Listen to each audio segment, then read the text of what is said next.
Overall, it was a great performance. I'm very happy with the way I played. Regarding the serve, yes, I have been serving well under pressure, even though I got a little bit tight, making some double faults in the third set when I was up a break. But that's normal, you know, under the circumstances in the late stage of the tournament against Roger. You know, I knew that I have to use my chances. I stayed very calm and focused after losing my serve on 4-3 and managed to re-break and then serve it out really well. So it's great and very encouraging fact that I can rely on my serve in important moments, and that's you know, it gives you a little bit of the relief and advantage. Do you think that you've moved as well as you've moved in this tournament? I moved great. Actually, I like this surface, and I've been saying that before. Just conditions are very suitable to my game. It's a bit slower and gives me enough time to you know, have a couple of options in what I want to do with the ball. I can spin it out, I can flatten it out. So, you know, I need a little bit more time for my game, and the slower surfaces are more suitable to my style of the game. And this is a great court actually. I like playing on it. Weather forecast, have you been pretty happy with that? It's been a little bit cooler this year compared to other years. Cannot complain. Thank God. Novak, you had a very tough Davis Cup final. You 1-2 down against France. Did they give you a mental strength you like to rock right now, because you came in and you beat in France, so you played well in Hopman Cup and Perth, so you just on the roll? Do you think it was the decisive point? Definitely, it was a confidence boost, and I was coming, you know, to the new, preparing for a new season with the Davis Cup title just a couple of weeks behind me, and you know, it was a historical success, and it's something different that we experience on the tennis court. You know, we play for a nation, for a team, and it's just one of the nicest moments I ever experienced on the tennis court as a professional ever in my career. So, you know, to be able to have that in the back of your mind is a big advantage. And coming into the season, even though the fact of the matter is that I had a very short off season, but still I had that motivation and confidence from a big success that we had, and playing really well, and you know, so I just continued on, and I knew that that these 2 weeks are the most important in this period of the year. You know, this is where I want to play my best tennis, and I was setting up my form exactly for this tournament, and paid off. How do you see the semi-final tomorrow? Excuse me? How do you see the semi-final going tomorrow? Tomorrow.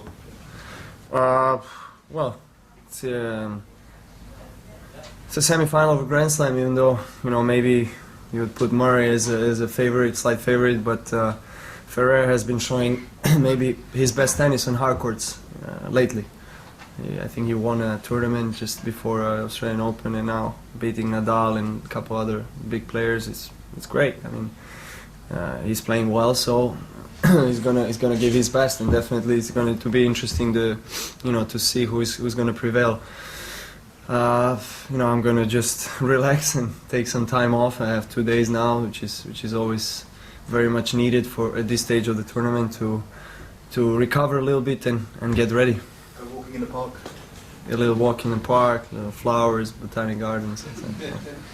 Novak, now you are in the second Grand Slam final in a row after US Open, the only one, and then is the full cycle for finals with no Roger Federer in Grand Slam finals. Mm-hmm. So you see like it's opening some window to break the rivalry from the two first, Nadal, Federer, and other players are getting in, like I mean, you, Thomas Berdych, and the others? I think it's in one side it's good for the sport to have more players being able to win against Federer and Nadal. All the credit to them.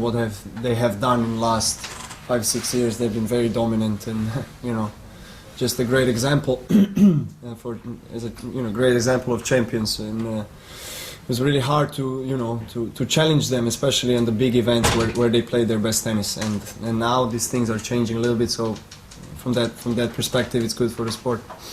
Do you think there's any sense that this is a changing of the guard, a new era?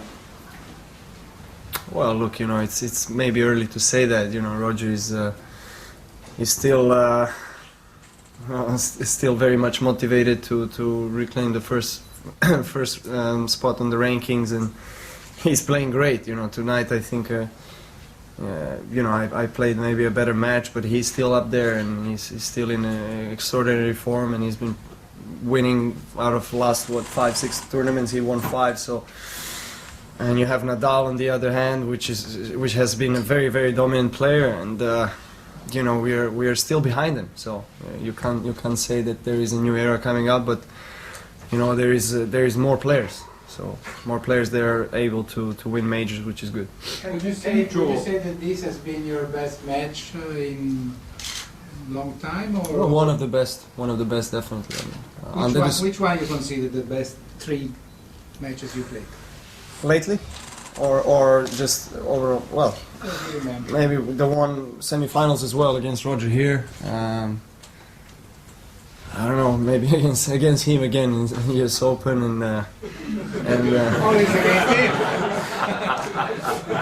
there's been a lot of bad matches, obviously, and against Rafa, the one I lost in Madrid, I think it was one of the better matches I played on that surface. You mean? Yes, and, a couple of years back.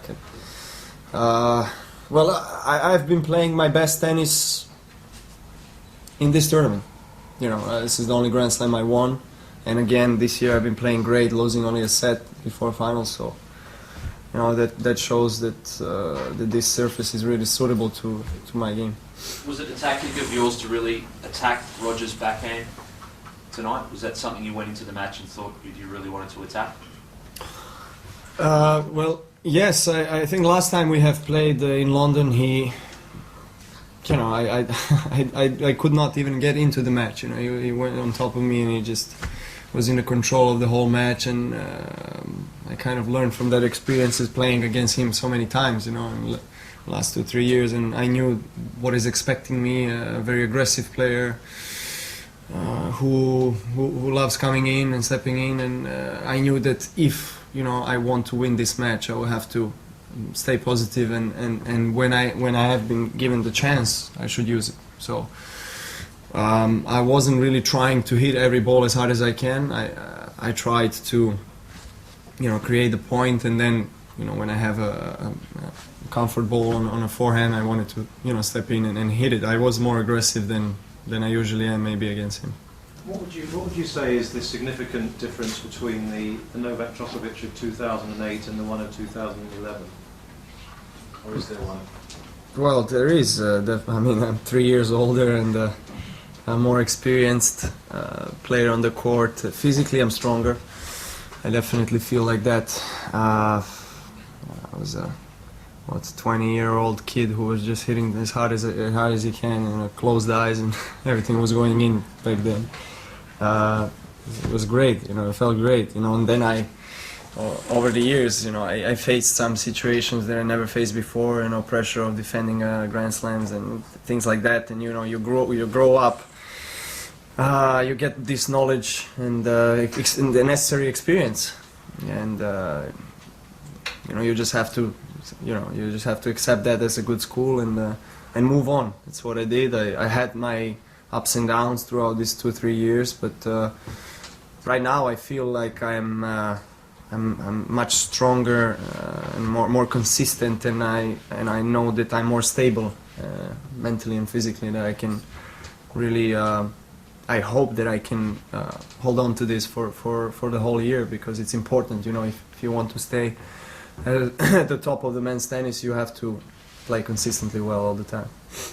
And you're blessed with a very strong backup team as well. I mean, how important is that, do you think, in sustaining your confidence level, keeping your career on an even keel as well? It's crucial. I mean, they're not just my coaches, physiotherapists, doctors, and fitness coaches, they're my friends, my lifetime friends, and I have the best team in the world. What can I say? I like being around them, and it's really important because you spend so much time with them. I spend more time with them than with my brothers and parents and girlfriend and anybody. So I have to, I have to take the best out of it, and they're the people who I can rely on and off the court all the time. And this is individual sport. Obviously, you're alone on the court and you have to do your job. But one wise man told me it's not will to win that makes a winner; it's will to prepare. So basically, that's a sentence that I always keep on telling to myself. Prepare well, and that's what they do well. So that's they've been supporting me in my career throughout already 3-4 years, and definitely don't want to change them. Is your girlfriend happy that you spend more time with the coach and That's what you have to ask her, but I will definitely say probably no. I hope no. Novak. If it is Andy that you play on Sunday, it seems like you guys are sort of rekindling the friendship you had when you were juniors. Yes. You played football together. Just talk a bit about what you think of him as a person as well as a tennis player. Yeah, he's actually he's a great footballer. I've been suffering 2 losses against him before the tournament in football, and I've been really feeling the negatives of that losses. But no, we've been friends for a long time. But right now I think we reconnected again, and we've become a bit closer. And it's nice to see somebody that you grew up with. We played under 12, under 10, under 14. We grew up together we basically made a breakthrough to top 100 more or less at the same time. So I mean, it's nice to see somebody doing well. The person who was your long time friend. So if I get to meet him in the final, we are both professionals. Of course, we haven't played for a very long time, already for maybe a year and a half or 2, and it's going to be interesting, definitely. Yeah. Novak, it's been no secret that Anna has a crush on Roger. We all know that. She always says Roger is her favorite player to watch. She has a crush on Roger. I think so. So. But you said for sure. Now you think so. Sorry. But so, Was she sitting in my box or? Yeah. So Okay. how did you do to have her sitting in your box tonight and supporting you instead of him? Now a little bit of gossips. You want to hear that? No. Anna is my friend since we were 5. I mean, we know each other, and she's been practicing here. She had that first round loss, unfortunately, and she's been practicing because she goes to the tournament from here, from Melbourne next week, and so she used the opportunity to come to the matches, and she will come again to the finals, and it's great to see her there, in the box. Great to have her support. But I'm not gonna answer the other question because I really don't know. You have to ask her. 2 more English questions, please. Novak, will it make you feel more comfortable, relaxed that in the final there will be not Rafa and not Roger on the other side of the court? No, not really. Because there is Murray and there is Federer, two players that have been on top of the men's tennis for a couple of years already. So it doesn't really matter. I try not to analyze that too much. It's a finals of the Grand Slam, and it's really unpredictable what's happening, in that match, and anybody will give their maximum of effort in order to win the title. And I'm sure both of those guys never won a Grand Slam title, and that's they will have a big motivation and energy and desire to win it. So there's no favorites, and I expect a good match. The other day you said you had nothing to lose today. Now you have something to lose in the final. No, still nothing really. I mean, finals is a great result, a great achievement, but I want to win it again. I mean, I believe I can, and hopefully I can pull up the best tennis.